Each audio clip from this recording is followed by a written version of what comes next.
I'm Roy Lee Lindsay with the North Carolina Pork Council, and I want everyone to remember bacon makes everything better.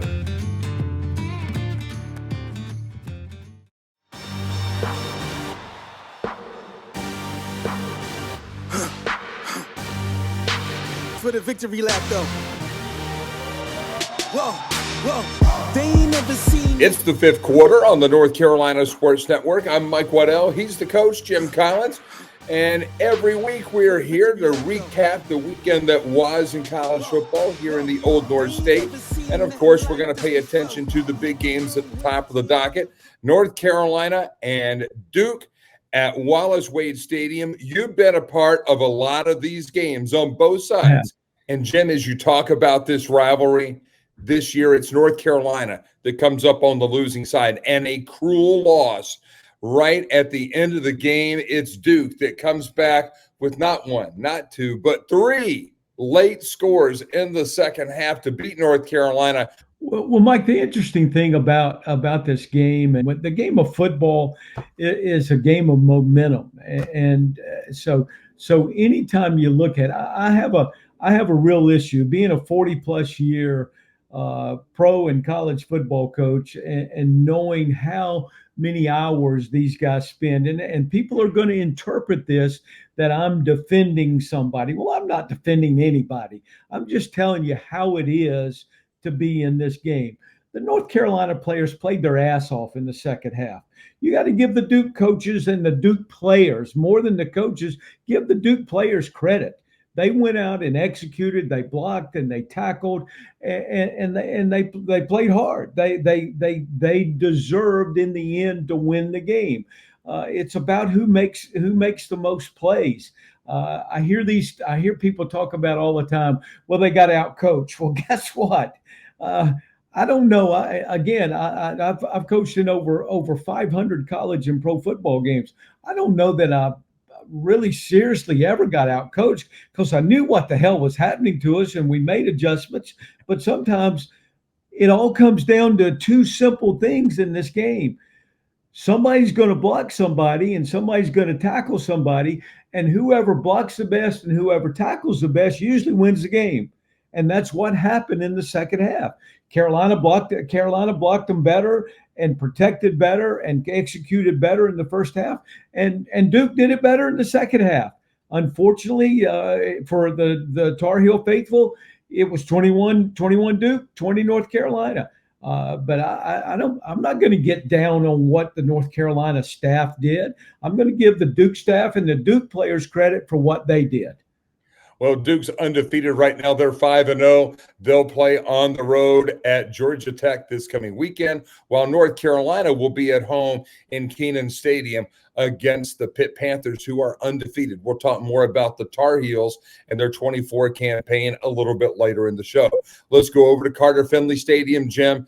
NC State, they've been enigmatic, to put it mildly, here so far in the 2024 season. Which Wolfpack was going to show up? And this Wolfpack was pretty much the same Wolfpack that we've seen consistently over the first 4 weeks of the season. The difference is the Wolfpack this time got some very average performance from their offense, which if they just perform averagely, the Wolfpack defense can and will more times than not lift the red and white to a victory. They did so against Northern Illinois, and this one was really not as close as it led on to be. In the early part of the season, as we've progressed through, that the Wolfpack has had problems with penalties. They've had problems with turnovers, etc. They have not forced a great number of turnovers. Well, we look at this past Saturday, the Wolfpack forces 4 turnovers, and they give up none. So therefore, you end up with a victory against a pretty good Northern Illinois team that went to Notre Dame and won. So to think that this is not a critical victory for the Wolfpack would be a mistake, to not say that this is a great win for those guys. NC State with the win, and they move on, and we'll talk a little bit more about the Wolfpack later on in today's show. Another Big Four team was in action. The only one remaining right here, we're talking, of course, about the Wake Forest Demon Deacons. and the Demon Deacons continue to slide 41-38. They lose this non-conference game against the Raging Cajuns of Louisiana. And again, we talked about this previously. Dave Clawson is starting to, I believe, come to the realization, Jim Collins, that it's going to be very, very, very difficult to ever win on a consistent basis, the same way that he has coached Wake Forest to wins on the football field in past years, dare I say, before NIL has really taken root. But now, can the Demon Deacons of Wake Forest be competitive in football? Well, it's a struggle. It's going to be a struggle for a lot of teams as we move forward in this era of college football with the way that we're paying players and the collectives and all out there. And you're talking about a small college, a small enrollment of 2,000, maybe 3,000 now. I don't know exactly what Wake's enrollment is at this point in time.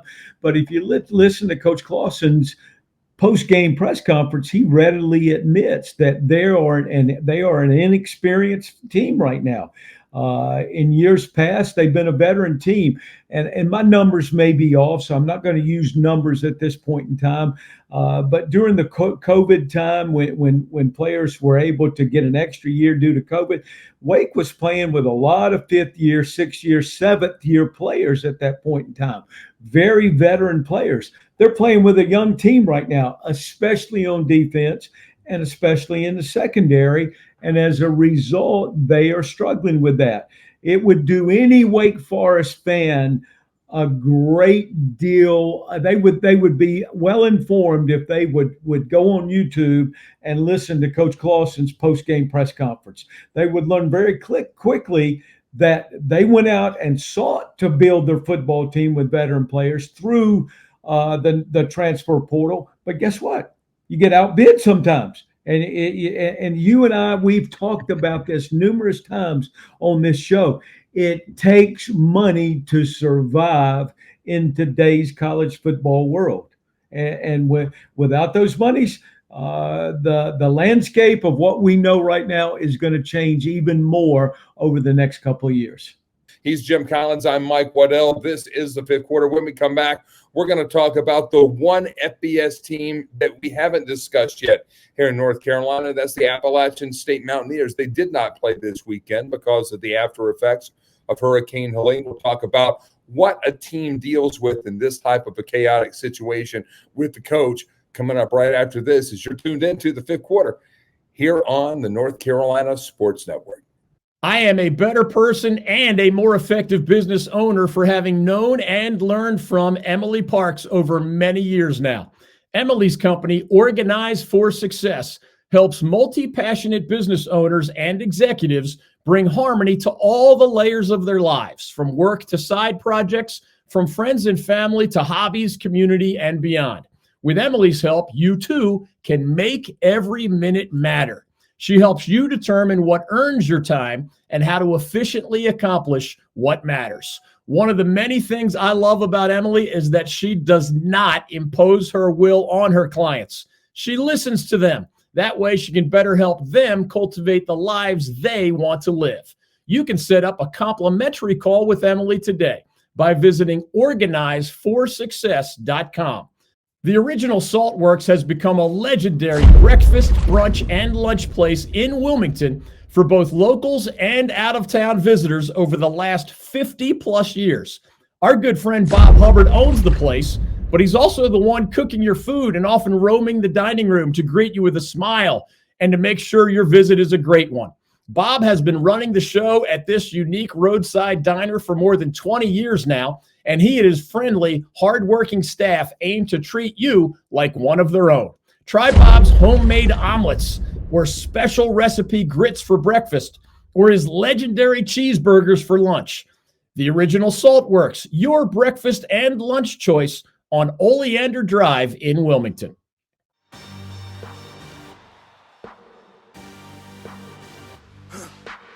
Mike Waddell and Jim Collins with you here on the fifth quarter on the North Carolina Sports Network. This past weekend, our Old North State Tailgate and Traveling Sports Circus did a detour going away from Watauga County and Boone, the site of what was to have been the Liberty Appalachian State game, and we moved towards Wallace Wade Stadium, where we were on hand for the North Carolina Duke matchup, the battle for the victory bell. Jim, as you look at what Sean Clark and the Appalachian State coaching staff are dealing with right now, they're dealing with complete and total chaos. It's going to be very difficult for life to get back to normal in Boone. What is it like for a head football coach to try to keep his unit together when everything from family to education to shelter has all been called into question? Well, first of all, Mike, we extend prayers for all the people that have been affected by this storm, and for the amount of damage that's happened to our cities and small towns all through this state and all through the state of South Carolina, Georgia, and Florida. Prayers for everyone there, and those programs are facing some adversity right now, and who knows? The damage is such at this point in time. I don't know that they truly have had an opportunity to make a decision and see and assess the damage, and whether they're even going to have school and send their players to classes, whether they have facility to practice at, if they're going to have to relocate, all those things. But I think at this point in time, maybe playing a game is way secondary in their minds at this point in time. It has to be very challenging for a coaching staff, and it's not just the head coach. You have each individual position coach who is responsible for his group of guys. How would you be leading your linebacker room right now? How would you be staying in contact with your players and also making sure that their families had good access to them? Well, I think the real challenge now, and we live in a world of cell phones and text messages and email messages right now, and most of that area has no cell service at this point in time. So you're to be able to say that you can have direct contact. So basically, what you're going to do at this point in time is you're going to get out and you're going to walk and you're going to find them. And you're going to find out if they're okay, because your commitment to their families were that you were going to take care of them. You were going to look after them in any situation. So I would say there's a football staff out there at a lot of places now, and a lot of coaches that are searching for guys and gathering them up and taking care of them the best way they possibly can. And still, those guys have to take care of their own families, because the video that I've seen, and I'm just going to use Boone for an example, it's unbelievable the damage that I've seen so far. I watched a video earlier of the Coast Guard evacuating all the students from Lees-McRae College in Banner Elk, North Carolina, because they were completely cut off. They've transported them to Hickory and to Charlotte at this point in time. So it's a huge challenge for Sean Clark and that staff, and the Western Carolina staff and all those people up there. Unbelievable. And when we come back after this timeout, we're going to talk about North Carolina football. We alluded to it in our opening segment. What is the status for the Tar Heels through the opening 5 games of this 2024 season? We'll talk about that with Jim Collins coming up next right here on the North Carolina Sports Network. King Neptune Restaurant in Wrightsville Beach is the longest running restaurant in New Hanover County. That's since 1947. And it recently was renovated to an impeccable degree by our good friends Jimmy Galeese and his amazing wife, Keaton. Their outstanding chefs offer fresh local seafood, salad options, and creative, tasty variations of pork, beef, and poultry dishes. King Neptune has always been a great choice for dinner and/or drinks, and now it's open for lunch and brunch too. Check out the lunch, brunch, and dinner menus at neptuneswb.com. That's Neptunes with an S, then WB for Wrightsville Beach. Again, the King Neptune Restaurant website is neptuneswb.com. If you are anywhere near Wilmington, North Carolina, and looking for a little live music, a cold beer, a tangy slushy, a fun crowd, or just a taste of the good life at the beach, Jimmy's Bar in Wrightsville Beach is the place for you. Located on North Lumina Avenue, just 1 block from the sand and waves of the Atlantic Ocean, Jimmy's features a full bar with nightly beer and drink specials, and it hosts musical performers almost every day of the year. One more fun fact, Jimmy's annual Children's Bike Drive, which started in 2017, now distributes more than 1,000 bicycles and helmets per year to young people in the Wilmington area and beyond. Jimmy's Bar, your home away from home on Lumina Avenue in Wrightsville Beach.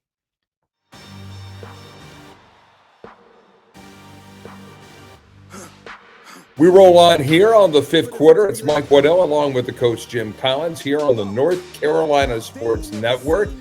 And Jim, they're the biggest school in the state. They're the school that has a whole lot of fans. And right now, a whole lot of Tar Heel fans are upset. This team gets out to the shaky 3-0 start, the win in the waning moments on the road at Big Ten, Minnesota to start the season. Then the comeback game to Kenan Stadium, and they get up over the top of UNC Charlotte and then come back again. And into the 4th quarter, they're battling tight against North Carolina Central. No doubt, as we talked earlier in the show, the North Carolina opponent on Saturday night, Duke University, is undefeated 5-0 under new coach Manny Diaz, and they're finding their way.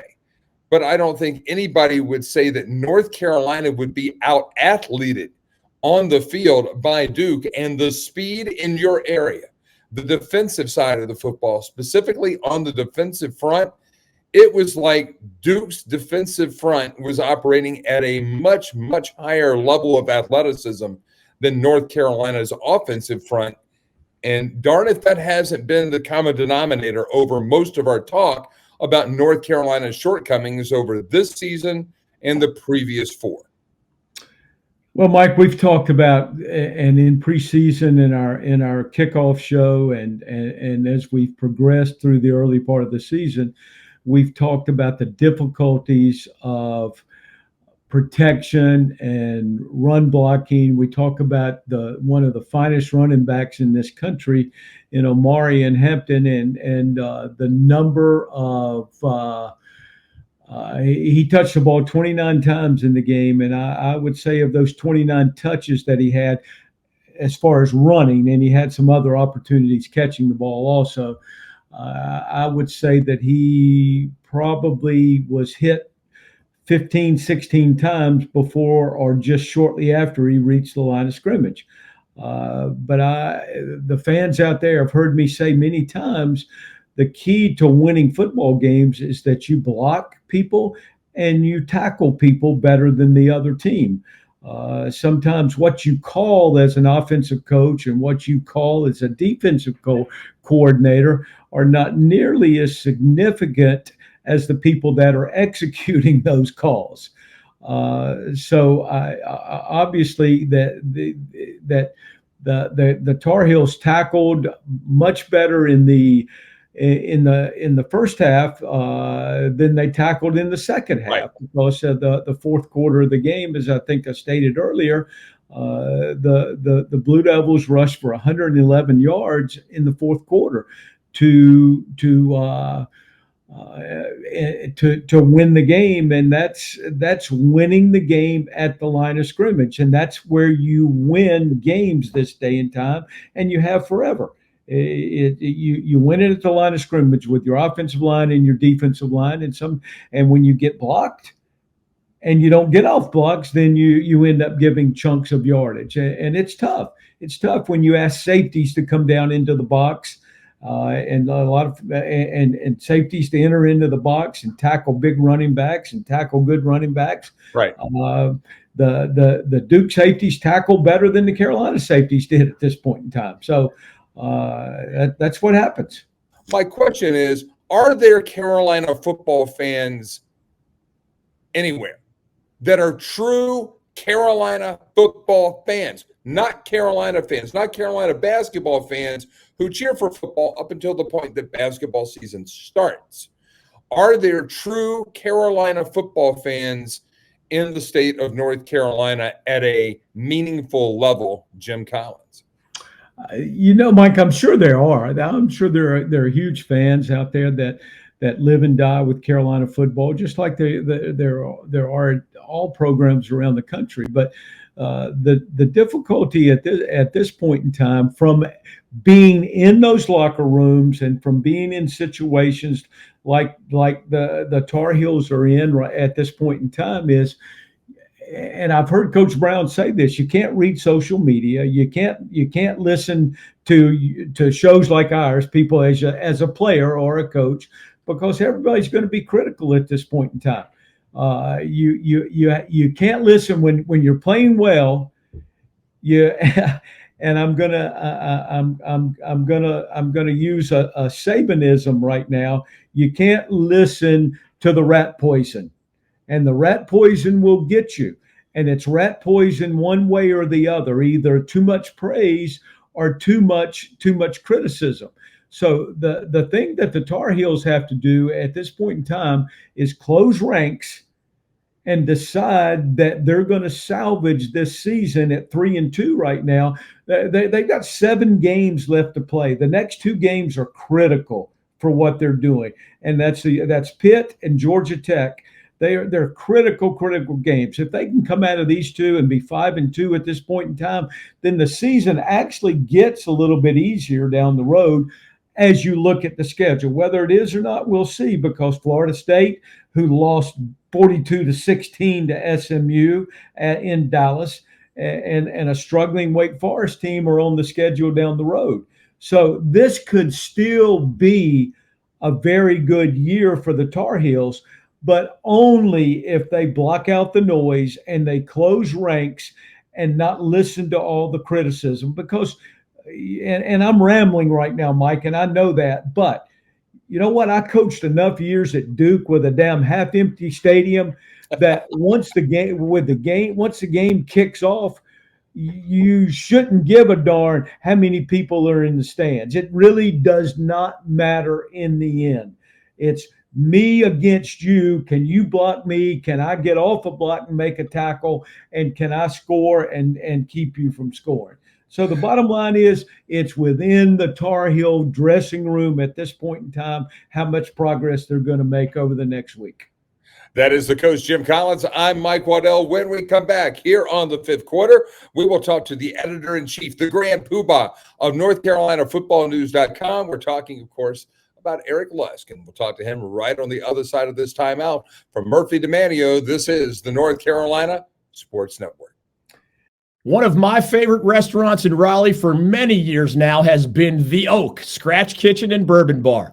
It's located on Lake Boone Trail, which is a perfect location for a great meal and beverage if you're on your way to nearby Carter Finley Stadium or perhaps PNC Arena for a concert, Wolfpack or Hurricanes game, or other event.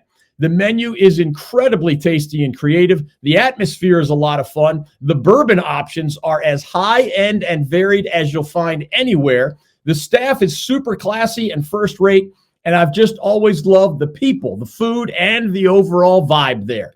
When I took Carolina Hurricanes owner Tom Dundon to lunch, yes, meaning the billionaire who owns the hockey team, I took him to The Oak.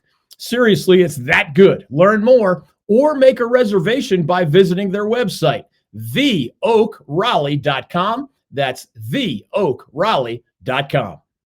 The Lawson Insurance Group in Raleigh is a family-owned business led by 3 actual brothers who happen to be huge sports fans: Ken Lawson, Miller Lawson, and Michael Lawson. I know these guys, I trust these guys, and I send these guys my own insurance business and that of my family. The next time you have insurance needs, I hope you'll do the same. The Lawson Insurance Group is known for its commitment to community and its dedication to ensuring that North Carolinians and their businesses are prepared for life's inevitable challenges, with the reminder that as a high street insurance partner, Lawson Insurance Group offers local expertise and support that, combined with High Street's extensive national resources, means more choice and support for you as their client. To learn more, search Lawson Insurance Group online. The Lawson Insurance website will be the first link that pops up.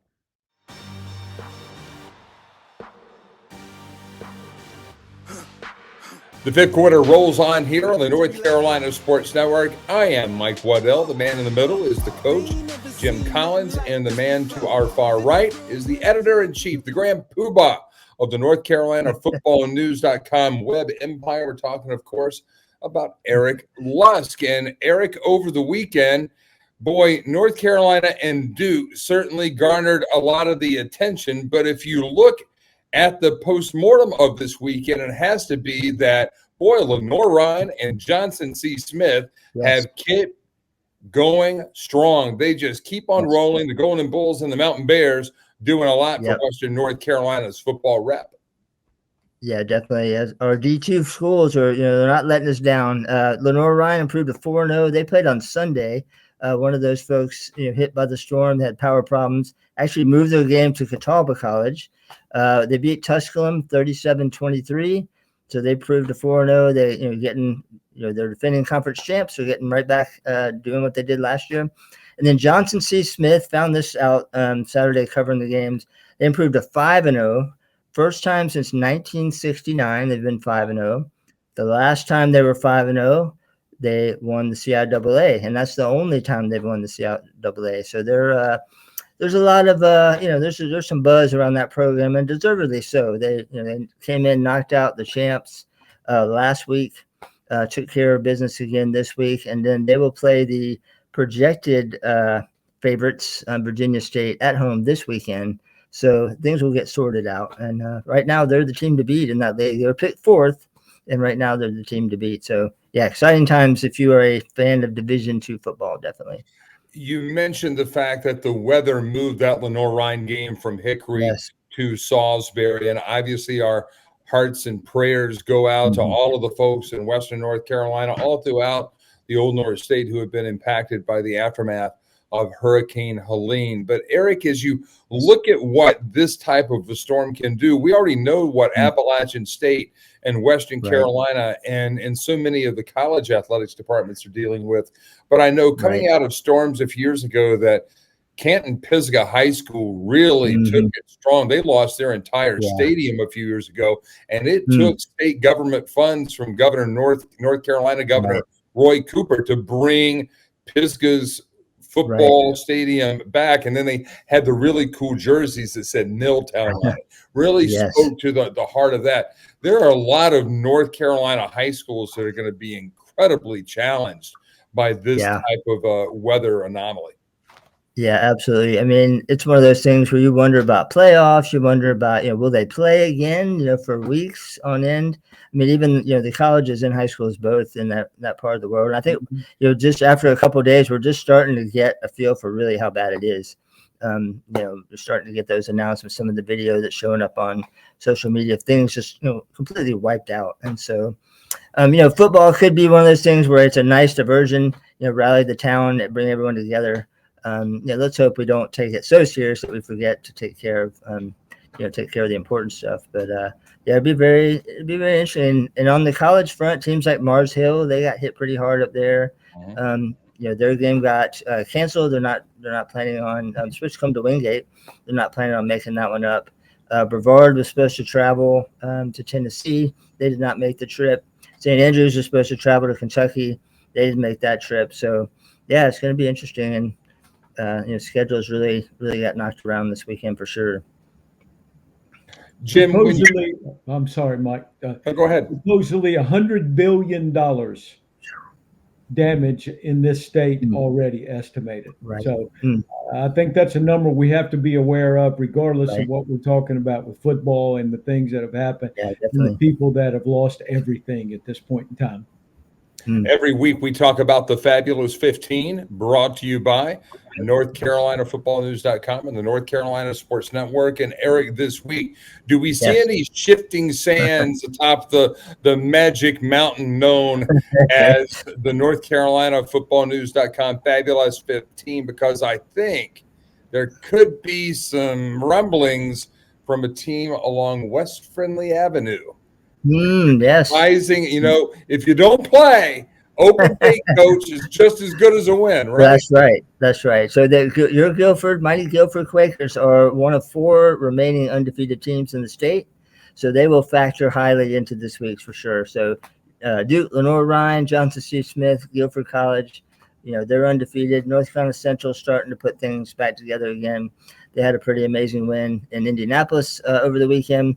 Really interesting stat. They've played in the Circle City Classic the past 2 years in Indianapolis. Walker Harris stepped in last year as a starting quarterback through 5 touchdown passes. Came back this year as the team's full-time starter through 4 more touchdown passes. So in 2 games at the home of the Colts, Walker Harris has 9 TDs, 0 interceptions, over 500 yards passing. So he kind of is leaving his mark in that part of the world. And Central is now, since 2000, they've played, they're 10-2 in an NFL stadium. So, I would be scheduling games all over the NFL world because they seem to really rise to that occasion when they get sent there. Guys, I have to ask you, it didn't happen this week for 2 in a row, but the Panthers did get a win last week, and it seems like now in 2024, it's a different North Carolina football vibe that if the Panthers are not winning, it really hurts the morale of the state in a football perspective. But where it used to be college football that really tipped the football barometer here in North Carolina, now it seems like it's more of a Panther state. What does that mean to you, Jim Collins, as somebody who you remember, like I do, growing up in North Carolina, that you were either a Falcons fan or a Redskins fan? There were no Panthers. So it's kind of a new phenomena for me to watch now as a mid-50s adult. Well, it is interesting, Mike, that I have a hard time. I still don't identify with the Panthers at my age and where I am at this point in time. Of course, I'm a former short-time Redskin commander coach that I served on that staff at one point in time with Coach Spurrier. But when you're in the business like us, you get in a unique position that you pull for friends that coach or play at those places rather than teams. So to say that I pull for one specific NFL team would be false. What about you, Eric? Yeah, I still think of the Panthers as the new team, a new NFL team, even though they've been around since the 90s. I grew up, all my friends were Washington fans, and I was I was an NC State fan growing up, and there's a gentleman named Ted Brown, big deal running back. He went to the Vikings, and so I became, I fell in love with the Vikings, loved the purple, and then was always fascinated those Sunday afternoon games, NFL games in like Denver. And so I kind of adopted the Vikings and the Broncos as my teams. But yeah, it is interesting that the Panthers are like the one thing we all can rally around. If you're Duke, if you're State, if you're Carolina. And then today, Sunday, I thought they played okay. At least it was watchable. So I think that's about all we're asking for at this point, is just give us something watchable that, we don't just turn it off after the first quarter. We're down 3 scores or whatever. So, but yeah, it's I think the fan base, kind of like NC State football, they're just sitting waiting for this team to be good again. And I think you'll find the whole state will join in on it. They're just waiting for it. NC State football has always been one that's been hard for me to really gauge that fandom, because their success has been so far apart. And they're still the only ACC team other than Syracuse to never have even played in an ACC football championship game. So where is the state of NC State fandom right now, Eric? This is your absolute expert territory here on this panel. Yeah, well, I mean, I grew up around it. There's definitely, State fans can get negative on their team real quick. They can bail real quick. I've seen it happen for almost 50 years. But as soon as there's a positive step, they will rally right back. And as soon as someone from the outside comes in to try to pick on them, they'll band together. I mean, I think if there's a football school in our state, ECU, Appalachian State, and NC State, those would be the 3. I would say were the top 3. I think they're just waiting. I think every year that that they don't have that fulfilled, it is very frustrating. Again, this year there's a lot of high hopes. Hey, if we can get through Clemson, Tennessee, okay, high hopes, and then here we are. And it was kind of painful looking over the stat sheet from that game Saturday. It was kind of painful because they did not have any offense, and really thankful to defensive plays and scooping scores to get them through that one. So yeah, I mean, I think again I think they're hungry. There's a hunger there. We saw it with basketball. As soon as they started having success, it was like, oh wait, everyone in the state loves NC State all of a sudden. And so I think they're waiting. There's a hunger there. But can we get there? Can we solve the riddle of how to build, even I heard somebody say, if we just have one, just give us one good run in football. And that's just been elusive forever. Well, and I've heard, Jim, people say that one of the reasons why North Carolina college football teams are not necessarily on the same level as an Alabama or a Georgia or an Oklahoma is because you don't just have like one major Division I team. You have 4 or 7 that are truly Division I's. And yeah, Alabama has Auburn, but Georgia has Georgia Tech, but you don't usually go outside of 2. And it might be that maybe we're just trying to survive too many teams on too little talent. Does that have any weight to it? I mean, you coached at Duke where you didn't really recruit a ton of top-tier in-state talent unless they had a certain academic penchant. Am I wrong on that? Didn't you have to be pretty smart to be able to be recruited? Yeah, or the admissions director needed to give us a break, other than that. But they weren't giving you yes, Mike. Yeah, I'm trying to, that was my attempt at trying to be humorous, but that's what the admissions guys said to you. Exactly. Yeah. The answer to that funny. is yes. Your recruiting boundaries at a place like Duke had to be much broader than they are at some other places. And yes, the size of our state and the level of talent in this state, and I mean by that the level of talent, I don't mean that it's not good. I mean that's just not abundant at this point in time. And it has never been abundant, but I think it's, Eric, you would know better than me on this. I think it's less now than it's ever been, and I think there are probably more people recruiting our state now than ever. And part of that, as we go back, and this is a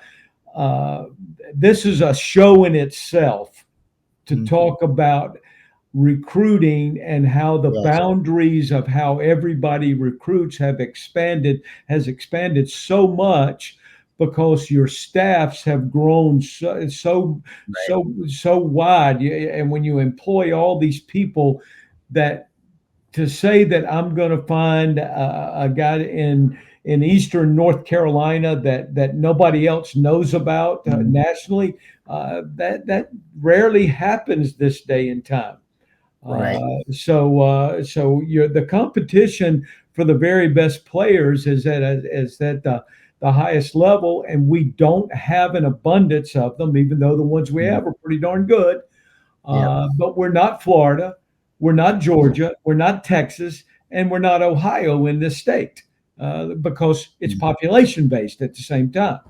And Eric, you can correct me if I'm wrong here. The primary recruiting base in this state right now is the Charlotte metro area at this point in time. Yep. Yeah, you're correct on that.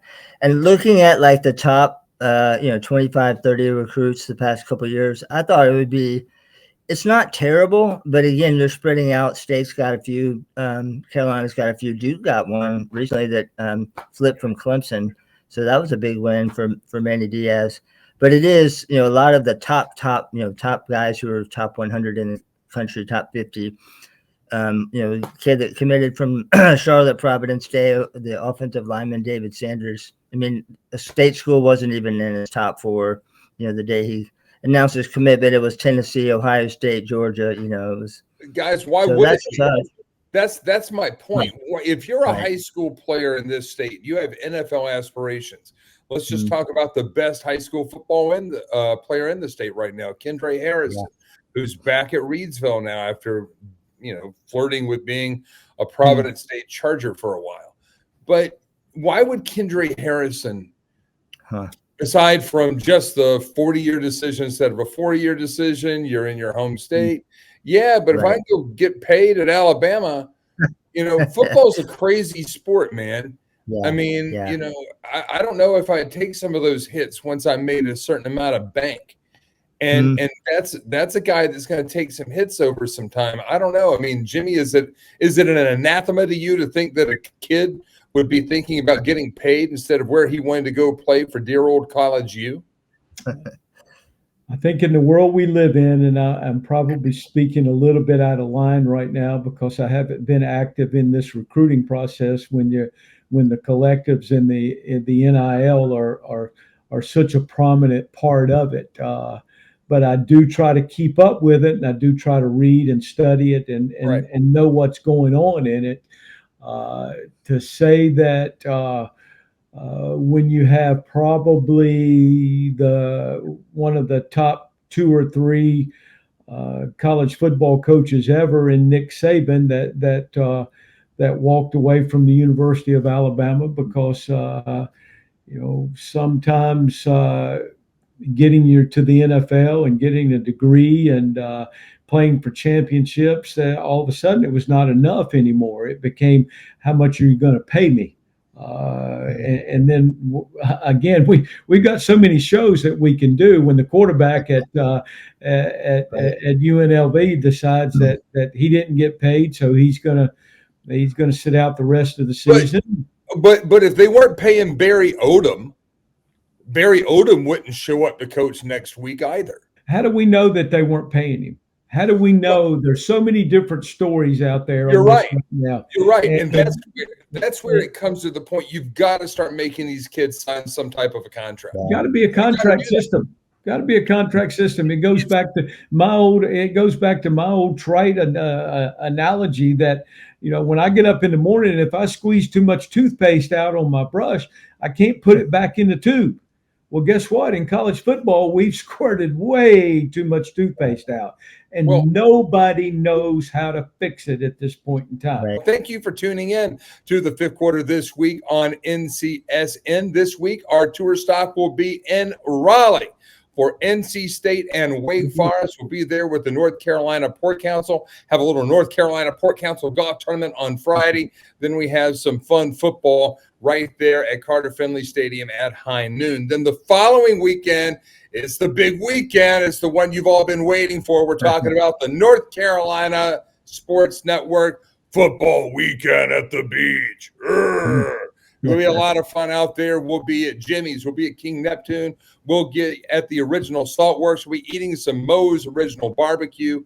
It'll be a lot of fun. You can meet both David Glenn and the coach, Jim Collins, right there in Wilmington. So you don't want to miss that one at all. For the coach, for Eric, I'm Mike Waddell saying so long for another edition of the 5th quarter here on the North Carolina Sports Network.